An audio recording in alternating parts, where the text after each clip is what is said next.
What's up, everybody? My name is Brad, and today I've got another book review for you. And today I'm going to be talking about Bottled by Stephanie Ellis. And this is from Silver Shamrock Publishing. Today is the actual release day for Bottled. Today's January 21st, and it's available today. Silver Shamrock, the publisher, sent me out this ARC a week or so ago, but today is the actual release date. I'm going to go ahead and read the synopsis on the back real quick, and then I'll get into my thoughts and everything about the book. The house was his, an unwanted and unwelcome inheritance. As a child, Tyler Torrance spent many miserable hours beneath its roof, hating his grandfather and the man's housekeeper, Mrs. Waits. His only escape during those visits had been via the impossible bottles created by his granddad. Bottles holding miniature worlds in which he could lose himself for hours. Sometimes, however, he sensed something else living in the house and in the bottles, and when he returned home, he took the nightmares with him. Now, an adult, Tyler decides one last visit can do no harm, allow him to finally shake off his nightmares. The bottles, however, are waiting, and so is Mrs. Waits. As both the house and the bottles gradually yield up their secrets, it is made clear to Tyler what is expected of him and what will happen should he fail. Is Tyler master or servant of the house? So again, this is Bottled by Stephanie Ellis. This is a slow burn gothic horror story, haunted house story, but it has an imaginative sort of fresh twist and take on the genre, and that's regarding the bottles. Real quick, before I get into more of the story, I just want to talk about the cover real quick. The cover is fantastic. It's done by Keelan Patrick Burke. Quite a few of these Silver Shamrock publishing, their books they put out covers have been done by Keelan Patrick Burke, and the cover just draws you in. It's very indicative of the story with the bottle on here and the scene within the bottle. So first of all, I love the cover. I love the presentation of the book. This is the first Silver Shamrock book I've ever read, and the quality of the book is good. It's got these cool artwork above the chapters. Just overall, the presentation is nice. It wraps around onto the back art. But with these bottles, that is sort of the fresh, new, imaginative twist on sort of the gothic, haunted house horror stories that we've all come to know and love. This one reads sort of like a classic horror story, sort of like Shirley Jackson's Haunting of Hill House, along those lines. But honestly, in my opinion, some of those older classics, the writing can feel sort of stiff and bland, but that's not the case with this one. I really enjoyed Stephanie's writing. It's very atmospheric. She presents a good sense of dread throughout the book, a growing sense of dread. And you can just sort of, her writing comes through. You can feel the grime and the dirt and the darkness of the house. You can smell, the mold and the mildew. You can taste, the gristle that's in the nasty looking stew that get served to Tyler. So her writing's very evocative and very, like I said, atmospheric. You can feel what she's trying to convey, the senses she's trying to convey through her writing. The story itself, like I said, it's a slow burn. I really enjoy the slow burn. We sort of get bits and pieces of what has happened to Tyler. Like it says on the back, he's sort of haunted and has nightmares about this house and his grandfather. He used to come here as a child, and he suffered abuses at the hands of his grandfather and the maid, Mrs. Waits. Physical abuse, sort of psychological abuse as well, it seems like. He's now that his grandfather has passed on and he's inherited this house, he's coming back to sort of face his demons, face his nightmares, and he has to, as a stipulation of the will to inherit the house, he has to spend a night in the house.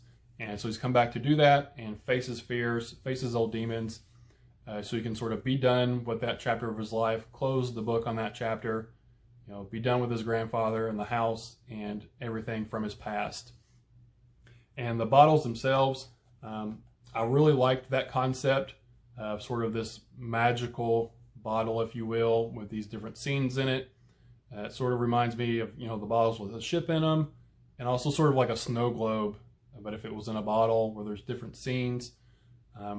And like it says, Tyler, as a child, was able to be transported into these bottles, whether that was, and Stephanie does a good job of leaving the reader sort of questioning, was he actually going into these bottles?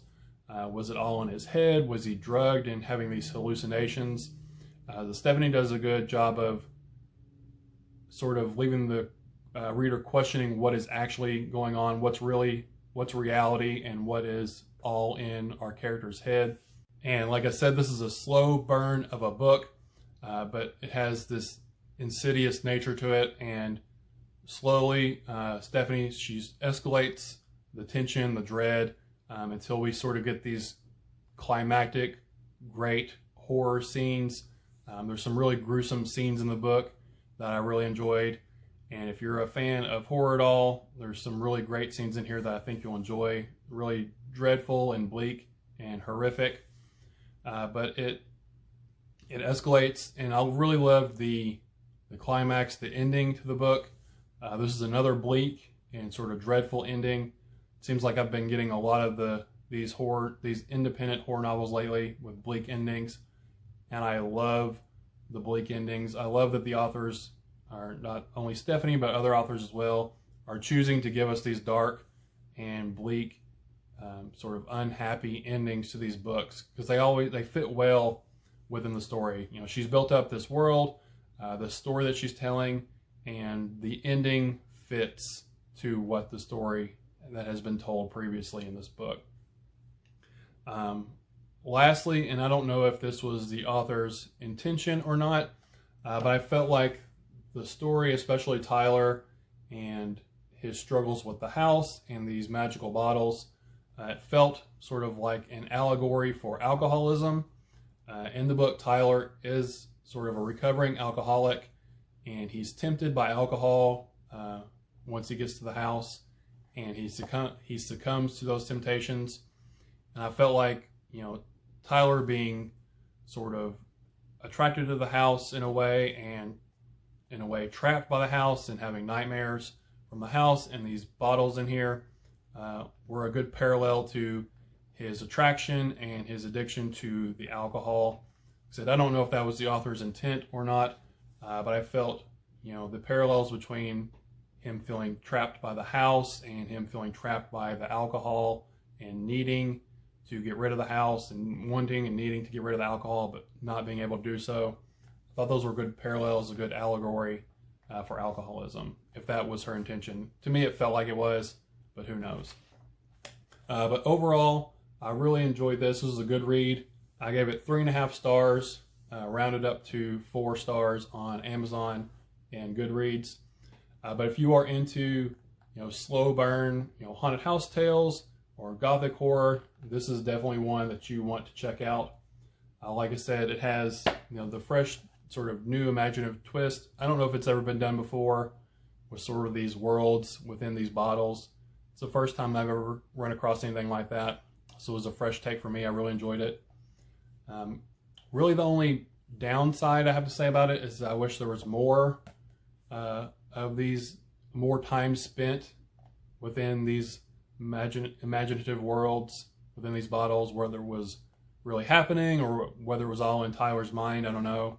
But I wanted to spend more time. It was such an interesting and fun and fresh concept. I wish it would have been explored a little bit more.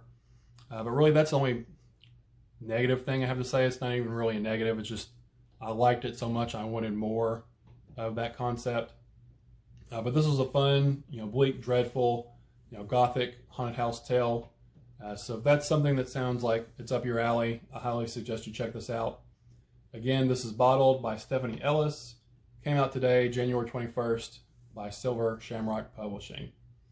But if you've read this, I'd like to hear your thoughts down in the comment section about it, whether you liked it, didn't like it, whatever it may be. But that's all I have for y'all today. So thanks for spending your time with me. Again, my name is Brad, and I'll talk to y'all later. Bye.